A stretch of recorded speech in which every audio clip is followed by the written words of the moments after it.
What's going on, guys? Kalamazi here, and I am so incredibly relieved and excited to say that this is going to be my Mythic Hall of Fame Sire Denathrius Kill video. My guild Temerity was the final guild in the entire world. I guess Horde side Alliance is like 10 guilds in it. As far as I know at this point in time at 4:30 in the morning, to actually kill Sire Denathrius and get into Hall of Fame. There we are. How exciting. How exciting. This boss took us 92 pulls or so. I think like 87, 86 with wipes or with resets and stuff. Not terrible. A little higher than some of us might have expected, but I think like the 75-ish range was about where we expected to kill. And we had a heartbreaking 0.01% wipe. 0.01%. The boss had 2,500 health left. Somebody ran the math. The actual wipe that my nameplates can't display was 0.0006%. I've never seen a boss wipe that low in my 12 years of raiding in World of Warcraft. But it's okay, because we killed it half an hour later. Either way, this video is going to be the kill. I'm going to be talking about the build that I played, the talents. I'm going to look at logs, review them a little bit before we actually go into the kill here, and then the kill will be up for you guys. So this is the actual gear set that I played. Rank 4 Demonic Synergy Helm. These are my secondary stats right here. You'll see them here as well later on if you want to look at that. We ended up playing a Changeling and a Cube. Now, we actually played Bell for a while in this fight. If you had tuned into stream and seen me playing, I had been pretty high on Instructor's Divine Bell. We had a 194 version drop for us a few days ago. So the interesting part with Bell on this fight is that looking at timings here, pulling up the actual log. So here are our Dark Soul Misery timings in this fight. Yeah, let's do... we can do both here. It's actually fine. So myself and Moko, the two Warlocks, were in this fight. So Moko is CDing the first ad of one of the first two out of the four when we drop down from the first phase. I am CDing the third one, which you can see here, which means I have to delay my Dark Soul to the 4-minute mark. So we're both Dark Souling on pull. I'm Dark Souling at 2 minutes in the first phase. We have a DPS stop at about 225 here. So this is essentially a wasted Dark Soul. We're also holding Bell for this. So it's essentially a sort of a useless Bell, I guess you can say. Keep in mind, the cooldown on Bell is 1.5 minutes. Now, let's be real here. You're going to Bell in the first phase regardless, so it's not completely wasted, but I mean, you know, a DPS stop is a DPS stop. The big thing here, and the reason that I decided to move away from Bell on this fight, and I still am a little bit shaky on it, is that the CD timing here. So CDing at 323, like Moko was able to do, means that he is able to CD at 530 here roughly. 530 is when you're running, you'll see in the video here, there's a timestamp or in this part of the screen, is when we're running from one set of Kabbalists to the other, which also lines up pretty well with Dark Soul and Soul Rot. We can't do that, however, because we're at the 4-minute mark. We have to hold our Dark Soul for half a minute. Well, we push back. Either way, we CD at 4 minutes on the third ad with Dark Lair and everything else, which means we have to hold our next Dark Soul to the 7:30 mark because there's no time to Dark Soul here. We can't Dark Soul at 6 and have it for, you know, 7:30. There's no leeway there.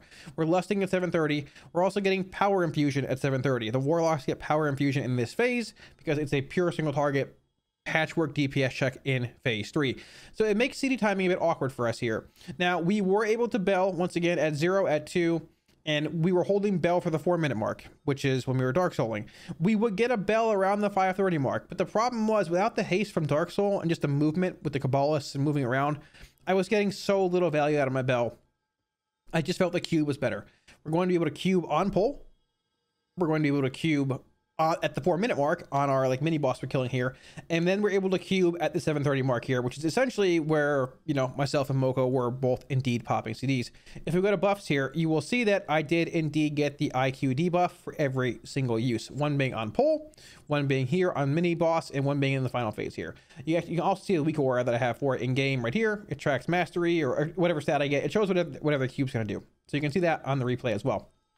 As far as that goes, so once again, Dark Soul 0 to 4, 7:30 with Lust, and then you get a Dark Soul towards the end of the fight here around like 9:30ish.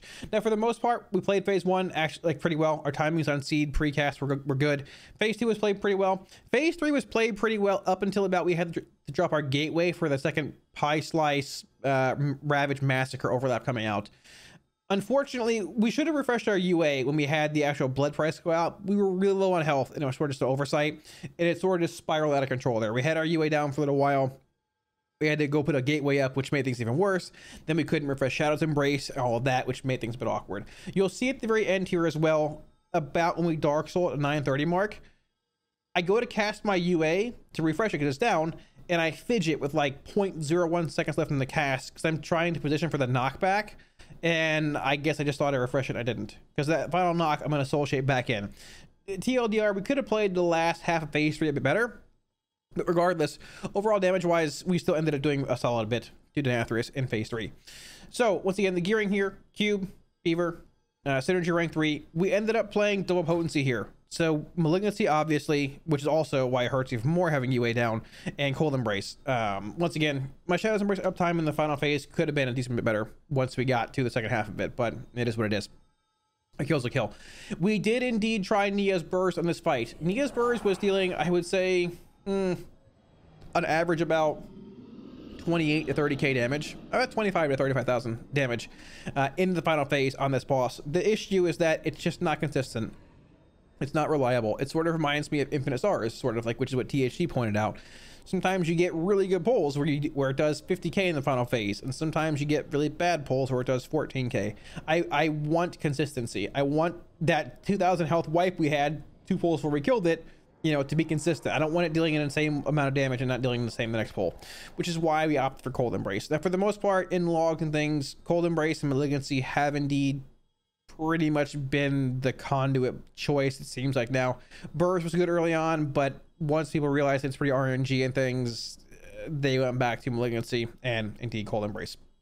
Besides that, like I said, DSM 024, 730 at about 930, Dark Glare on pull, Dark Glare at 4 minutes, and Dark Glare at 730-ish with the final boss. PS Soul Rot timings are a little awkward here. I did indeed end up desyncing my PS towards the actual in phase 2.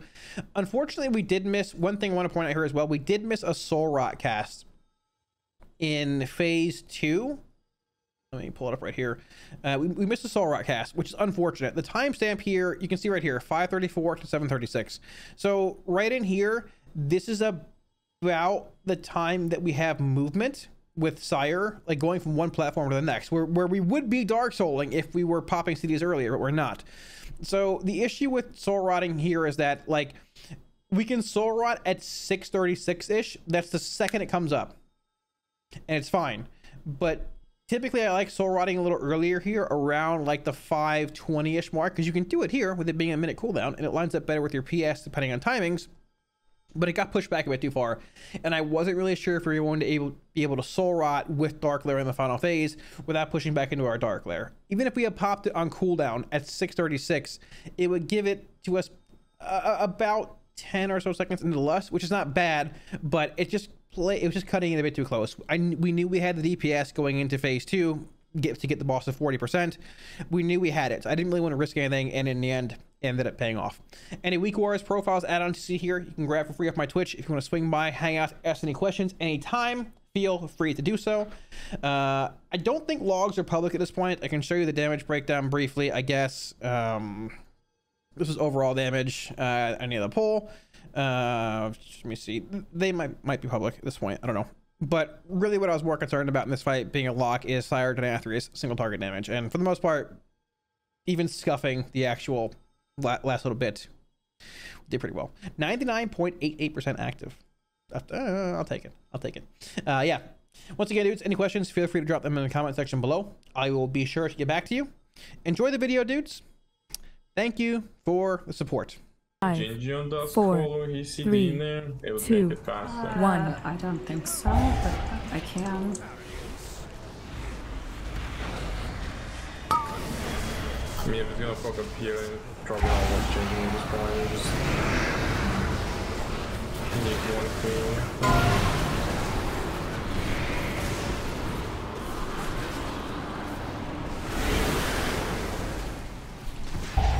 No second shard. Last shard. Sedge.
Should kill these ants.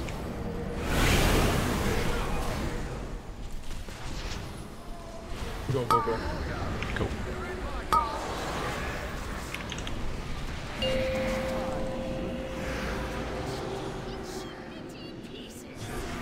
Crawl to me on your knees. Surrender, and I will grant you a merciful end.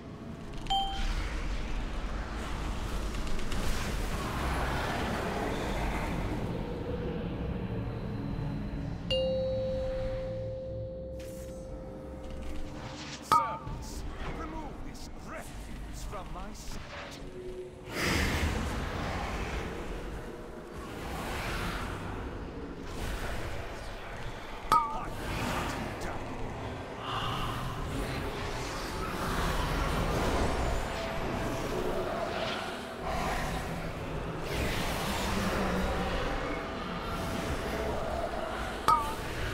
Feet.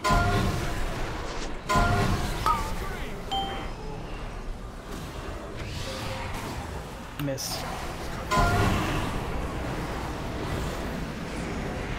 Let's put more damage onto it. Here. Yeah.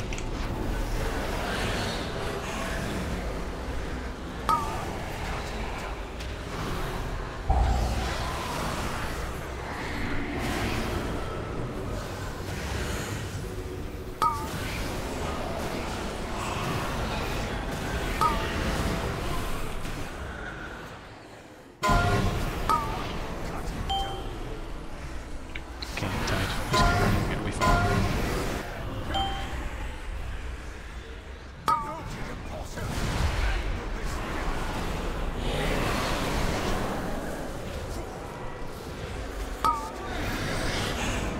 Frontal.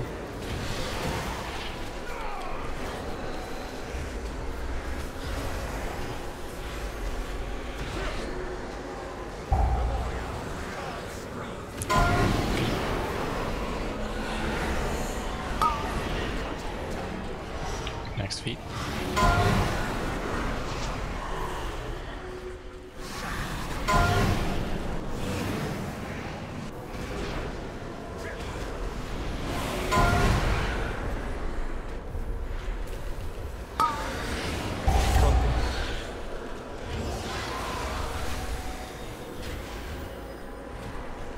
Leading. Feast upon these Feet.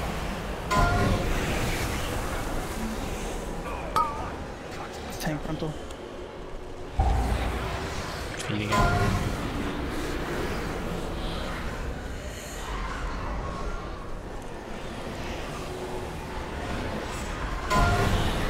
Feet. Let's go.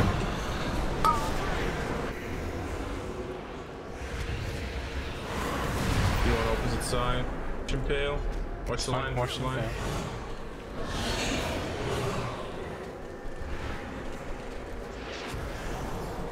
Watch the tank frontal coming soon.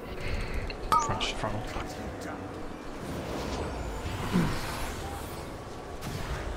Feet coming.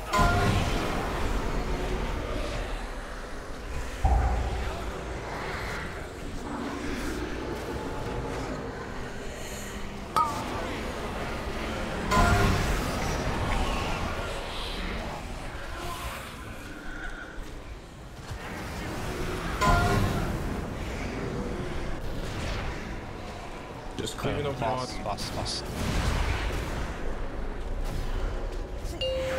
My UA. Watch feet. It's a good push, so it's fine.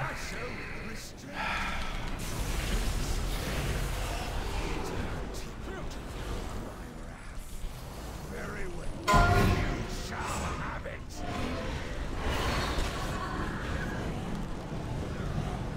Hold first. Die at my feet.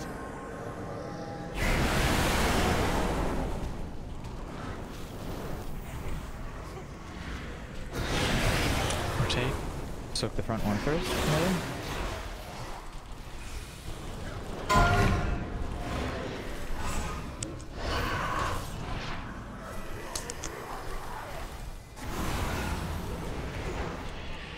Exceed.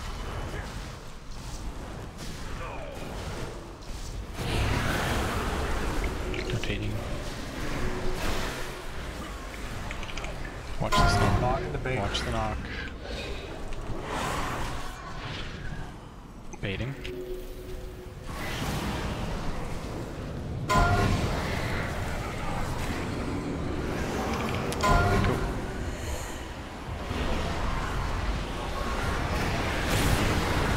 Rotate. Just whoever, like, I don't know. It's okay. We're fine. Watch the knock. We're alive somehow. One fight, dude. Fall by. Watch your HP. Help out if you need to.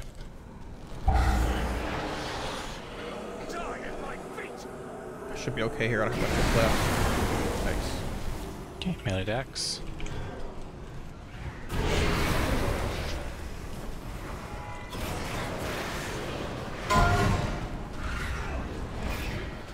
Baiting after.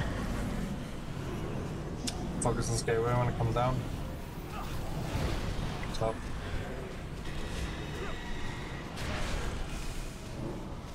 Just dump here. Second pop was good. Get ready. Jump. Muse.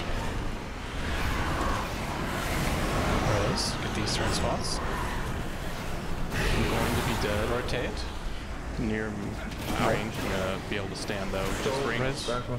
Res red. Red's red right now. And Res Titan. I'm up. Red's red. Okay, good deal. Just watch this knock. Make sure to get knocked into the ranged.